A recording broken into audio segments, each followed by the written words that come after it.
Padšahu, prosti što ohmetam tvoju duboku meditaciju. Bolje bi bilo, Omere, da je nešto ozbiljno. Srbija. Joj, Srbistan.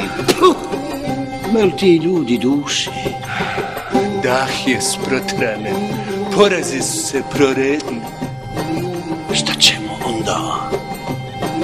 Plan za napad na Srbiju je već spreman. Sad je pravi trenutak, moramo napasti.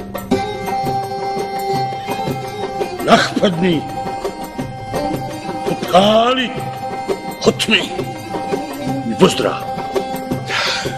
Padšahu, velike kaurske države neće nam dozvoliti napad.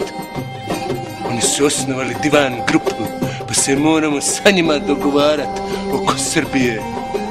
Men da zavajaš mi u pizdu materinu kad ne možeš napas.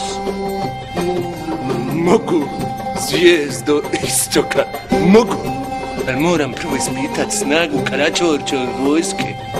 A i kaurske države su u međusobnom sukobu.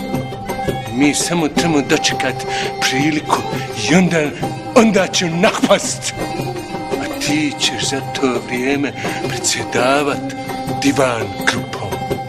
Joj, pa šta ću ja pričat s njima?